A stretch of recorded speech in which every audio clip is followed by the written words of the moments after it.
Le premier pilier qu'on va évoquer ensemble, c'est la notion d'identité. Sur quoi et sur quel levier on va aider une personne à grandir? Eh bien sûr, en l'aidant à se connecter au sens de ce qui l'anime. Donc on va trouver derrière le système de valeurs, on va trouver la mission. Si par contre, à un moment donné, le système de valeurs ici n'est plus nourri, eh bien, du coup, je vais donner beaucoup moins.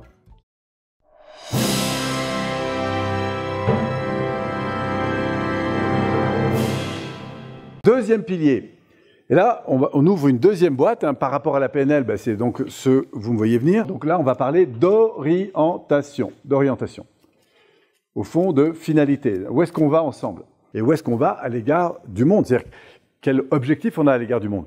Donc, pour répondre à toutes ces questions, eh bien, on va passer par deux étapes dans un processus de cohésion d'équipe. C'est toujours de se dire, vous savez que pour qu'un système croît, par exemple, une ville évolue, il faut qu'elle prenne en compte sa région. Pour qu'une région évolue, il faut qu'elle prenne en compte son pays. Pour qu'un pays évolue, il faut qu'il prenne en compte le continent, enfin, ce qui est autour. Donc, en fait, ça, c'est une règle qui est très importante. C'est que si je veux faire évoluer un système, il faut que je prenne en compte l'environnement du système. Et en l'occurrence, en quoi vais-je le prendre en compte? C'est se dire, pour qui, en fait, on œuvre ensemble. D'accord? Alors, dans une organisation, si vous prenez une équipe de direction lambda d'entreprise, en gros, pour qui l'entreprise existe? En l'occurrence, des clients. Vous, par exemple, vous avez des clients aujourd'hui. D'accord? Mais il n'y a pas que ça. J'ai aussi les salariés qui sont là, qui ont des attentes. D'accord? L'État qui a des attentes, bien sûr, parce que j'ai des déclarations à faire. Qui d'autre?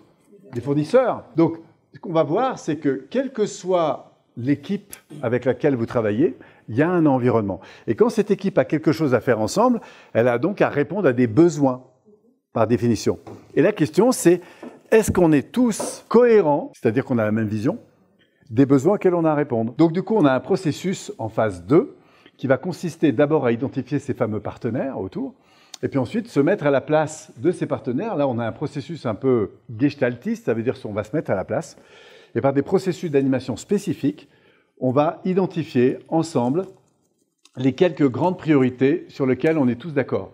Et c'est comme ça qu'on va se mettre d'accord sur une philosophie orientée client, parce qu'on sait à quoi on veut répondre d'abord, qui est prioritaire. Donc, on va partager des ambitions communes. Et c'est comme ça qu'on peut faire de la qualité. Parce que c'est en affûtant la direction et les priorités auxquelles on veut répondre qu'on va pouvoir, en phase 3, organiser. C'est-à-dire se dire, si c'est ça l'objectif, voilà ce qui est fort aujourd'hui, ce qu'on sait faire, et voilà ce qu'on peut développer. Et c'est comme ça qu'on va attaquer le troisième niveau. D'accord ?